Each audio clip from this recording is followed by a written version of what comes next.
to be in your company again. We spoke in the pre-match that there might have been a bit of exciting news on the horizon, and that's certainly been the case. We've just caught up with your new signing, who's clearly buzzing to go. Tell us a wee bit about the deal. Tell us a wee bit about the lad that's going to be playing at centre half for us. Yeah, it's great to get Connor in. Again, it's something that began at the start of the week, Monday, and just takes a bit of time to negotiate and sort things out, and obviously travelling wise for Connor to come up as well up the road from Crewe. So really delighted to get him. We'll add to our squad at the back.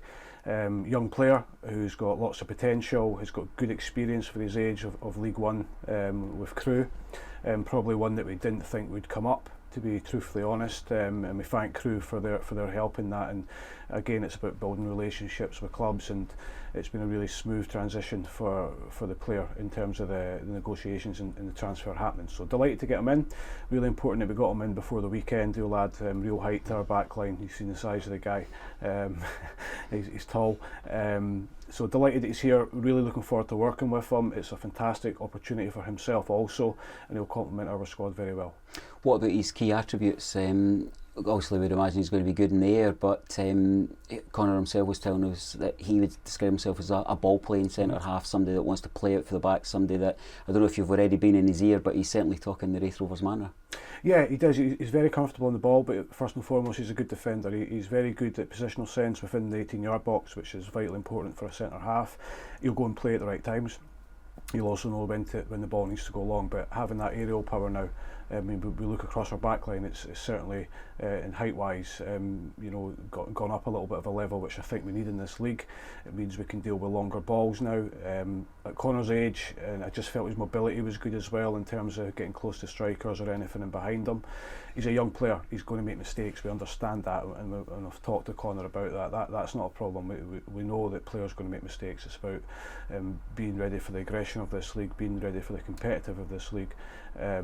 And he fits the bill. He's got really good experience in League One down south, and that's a very, very tough league, and it's very similar to our level, and the games are very similar in terms of their back to front quite a lot. So he should be ready to handle that. We have to be mindful that he just came yesterday, and now AstroTurf down south's not permitted, so he's got to adapt to that. But he's all the signs when talking to him and all the noises that he's making. He's a really hungry young player. He's dying to do well for the 6 months that he's here, and we'll see what happens after that. But number one, we want him to improve the team. We want him to improve himself, and we'll see what happens in January. We've heard about some, in fact many of the difficulties that you've had persuading people to maybe come up from down south, whether it be the surface, whether it be his travel, whether it be financial reasons. The kind of breath of fresh air that breathes in with this young man today tells you a lot about his character, that he's ready to embrace a whole cultural change as well as coming away from his family and his local environment. How impressed were you? Are you impressed with him as a person as well at this point? Yeah, I liked it from the start. From our communication, he was very, very hungry. There was literally, when can I come and how quickly can I come, and that's what you want to hear. And then once we bed him in and get to know him a little bit more, then even better. But first impressions, very, very nice young man, eager to do well. A local boy from Crewe as well, so he's taken that step to move away from his family, get out of his comfort zone, and experience something different. And I've said it for a long time, we want hungry players to come here, and for Connor to be in that mould's excellent. We expect good things from him. We'll help him in every way we can in terms of on the pitch and off the pitch, and the club will make him feel very welcome. I'm sure the supporters will be the same. Like I say, he's a big lad. He dwarfs us all, quite frankly. But it's what we need. We need a little bit of aggression, a little bit of height in there. He'll cause a lot of problems at set plays when we get them for us. So really looking forward to him working with the rest of the players. We'll get to know him this morning, get his first training session under his belt, and we'll get him ready for tomorrow. It's more youth in our squad at a time when maybe some fans were thinking that experience was what we maybe required. How do you balance the age ranges? Is it more about the appetite?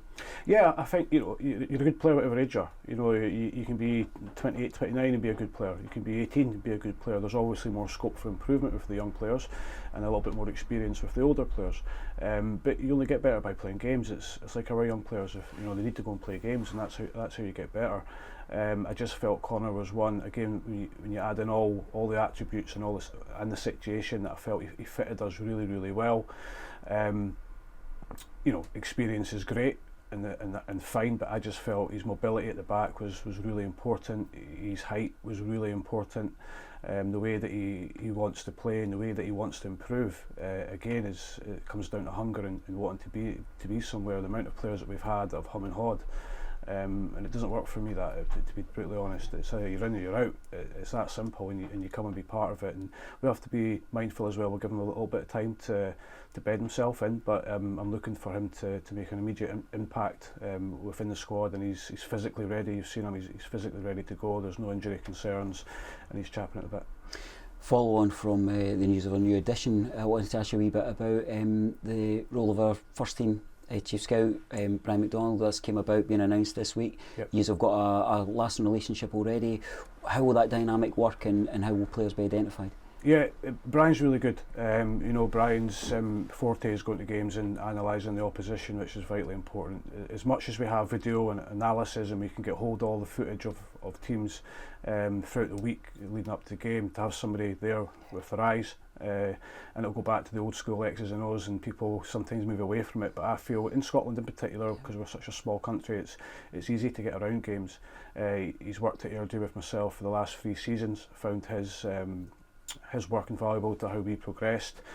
The more detail we get, the better, and sometimes when you're at a game you see tiny things, just tiny things, mannerisms, body language, things that are happening in the dugout, all that sort of stuff, and that's where Brian's very good, and his reports to myself and the staff are excellent. They're in very early, but they're in by Sunday afternoon, so we've got that, you know, straight away, and then we can match that up with the video that we get sent.